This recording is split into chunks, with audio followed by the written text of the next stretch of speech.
who doesn't love a lobster? Or if you're a South Australian like me, you call them a crayfish. And the past few years, we've seen prices drop dramatically. But I noticed over Christmas that Tasmanian lobsters in particular, and I bought one, were back over $100 a kilo. Now, dramatically, China slammed the gate, as we know, on our lobster export industry after Wuhan.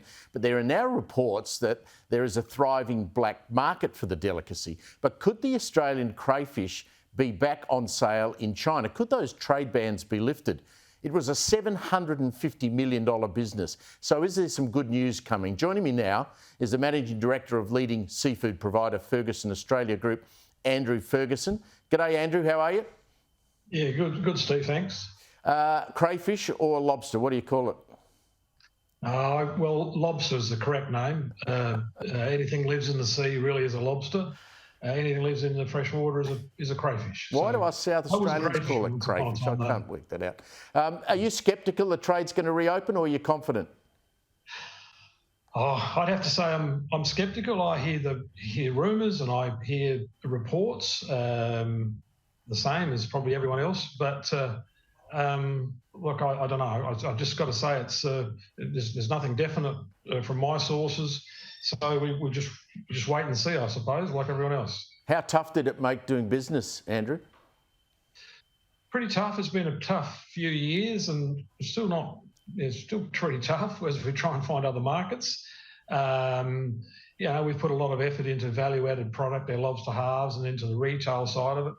Look, you might have noticed the lobster prices snuck up a little bit from when it was cut off back in 2020, October 2020. We woke up one morning and we had the trade was finished in China and dead lobsters on the tarmac. So from those times till now, it's been tough, and but we've put a lot of work into looking at other opportunities, and I don't know. I'm sceptical, though, of China coming back quickly. Still. Do you believe those reports that there was actually a black market in the trade? Yeah, look, we've got no control of what happens outside of our customers in Taiwan or wherever it is. We export to those countries, and what happens from there on in, we really don't have control of that. But yeah, I heard those reports. Yes, for sure. What's your retail price a kilo on Southern Rock lobster now? Well, in the shop here in Port Macdonald today, depends on what size it is. It's sort of $75 to $80 thereabouts. I think off the top of my head. Well, maybe a bit more, 85 to 70 to 85. But yeah, still reasonable value, I'd say. And back in the days when it was over $100 a kilo all the time. So it's definitely not back up to that level yet. That's for sure. Great value, Andrew, and very delicious. Thanks for talking to us, mate. Andrew Ferguson there,